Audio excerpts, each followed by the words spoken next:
Bismillahirrahmanirrahim. Assalamualaikum warahmatullahi wabarakatuh.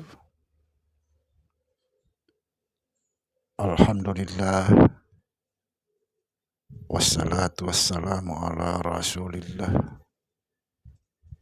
Sayyidina wa maulana Muhammadin wa ala alihi wa sahbihi wa sallim. Asyhadu an la ilaha illallah wa asyhadu anna Muhammadar Rasulullah. Allahumma la ilaha illa antal awalu wal akhiru wa antal batinu was zahiru la haula wa la quwata illa billah.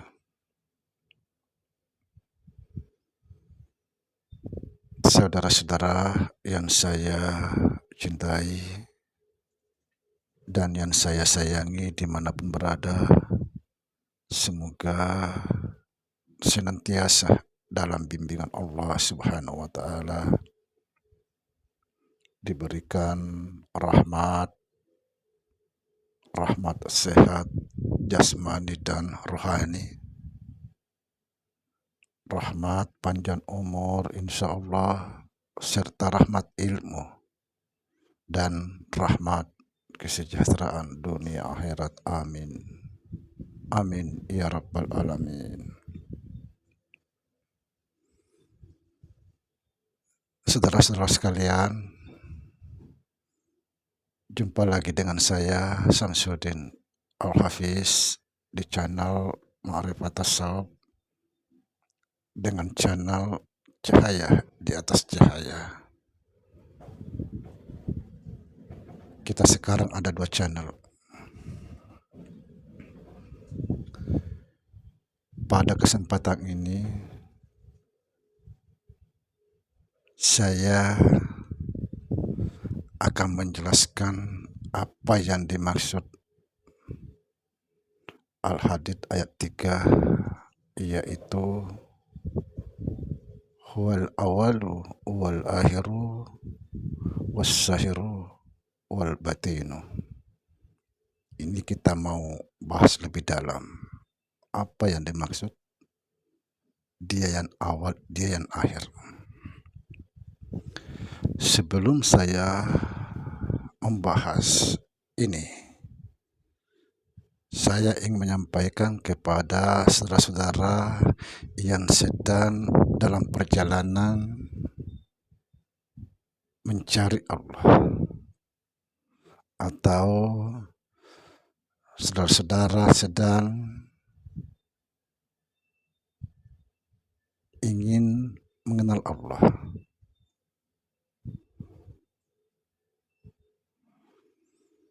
Perlu saya tegaskan di sini, ketika saudara ingin mencari Tuhannya, ingin mengenal Tuhannya, jangan sampai keluar dari lingkaran dirimu sendiri.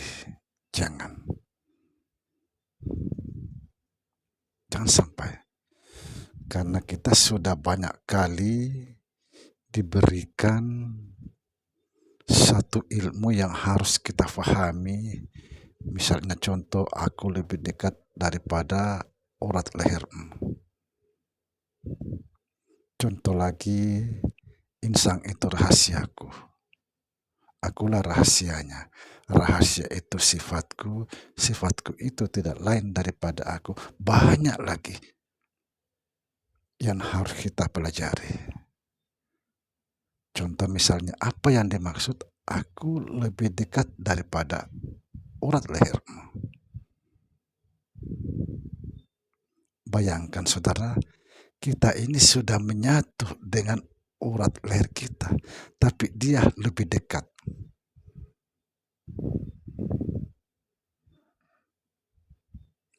Dekat tidak tersentuh, jauh tidak berjarak. Apa yang dimaksud, di mana kamu berada, di situ ada aku. Nah, ini artinya ketika kita mencari, ingin mengenal Allah, jangan sampai keluar dari dirimu.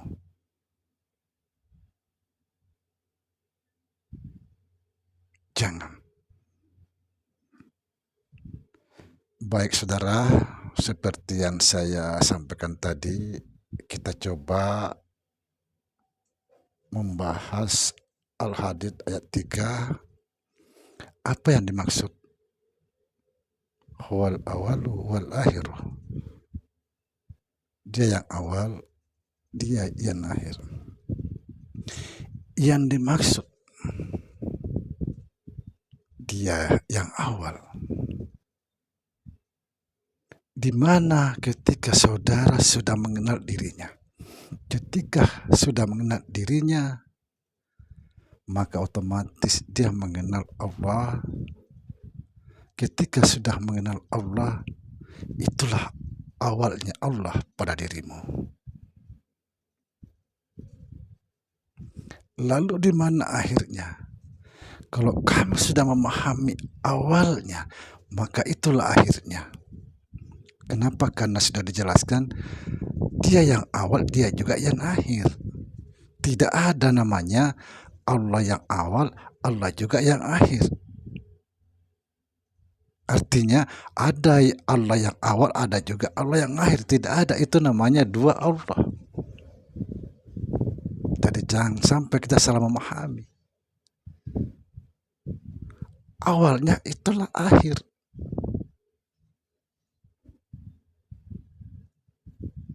Kenapa dikatakan dia yang awal, dia yang akhir? Karena sebenarnya dia tidak berawal, tidak berakhir. Ibarat bola begini. Kita mulai dari sini awalnya. Setelah ketemu, ya udah, tidak berawal, tidak berakhir.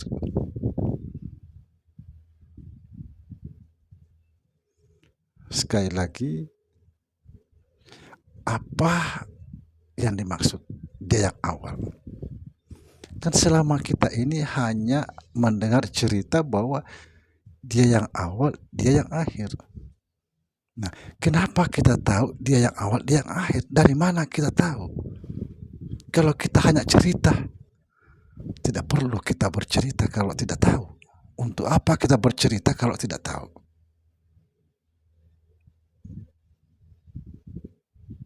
Jadi awalnya Allah itu di mana ketika saudara mengenal diri. Ketika mengenal diri, maka otomatis mengenal Allah. Man arafa nafsahu faqad arafa rabbahu. Barang siapa mengenal dirinya, dia mengenal Tuhannya.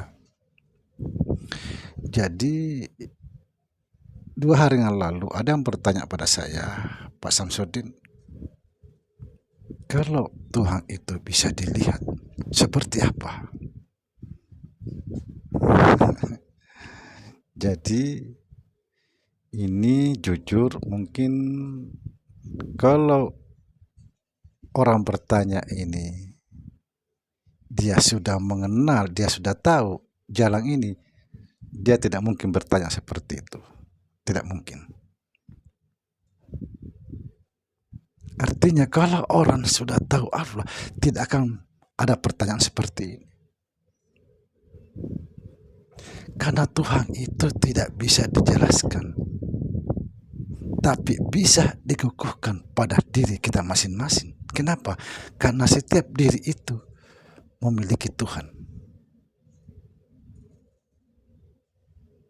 Sekali lagi, Tuhan itu tidak bisa dijelaskan, tapi bisa dikukuhkan pada diri kita masing-masing. Apa sebab? Setiap diri itu punya Tuhan. Kalau begitu, apakah Tuhan banyak? Tidak seperti itu jalannya. Makanya kita harus belajar. Contoh, di rumah saya ada air, di rumah saudara ada air, di rumah yang lain ada air, di Amerika ada air, di Malaysia ada air. Apakah banyak air?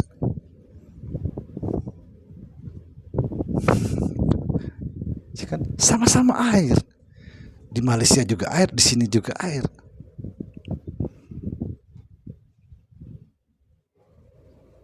Subhanallah.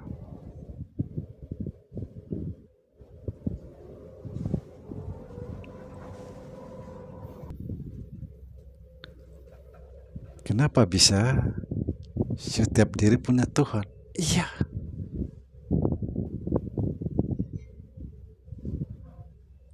Di dalam hadis kursi sudah dijelaskan,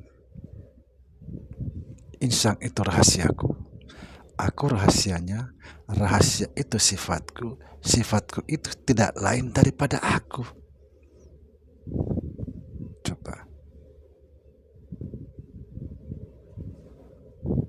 Nah, kalau kita bicara masalah insan, bicara masalah sifat.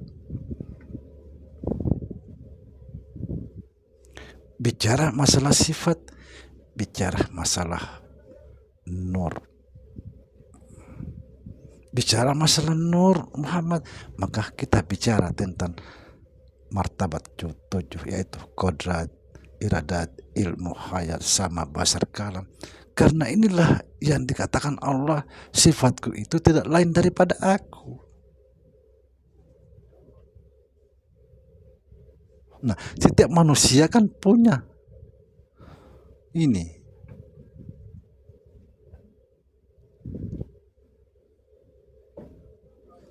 Setiap diri punya Tuhan.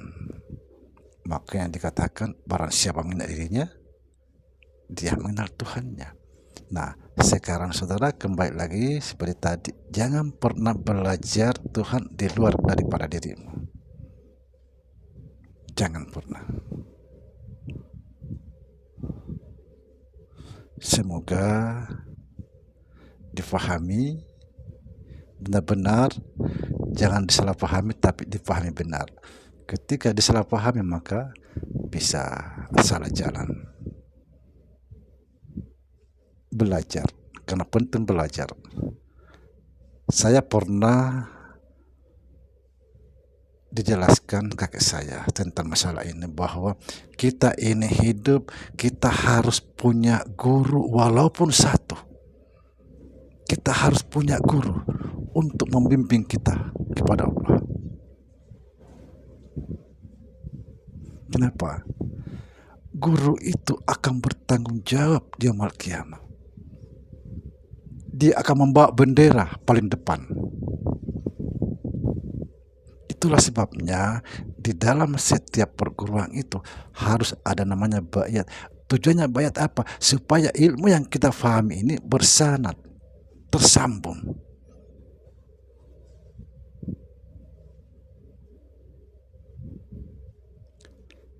Kita harus punya guru walaupun satu. Subhanallah. Demikian saudara, semoga bermanfaat. Assalamualaikum warahmatullahi wabarakatuh.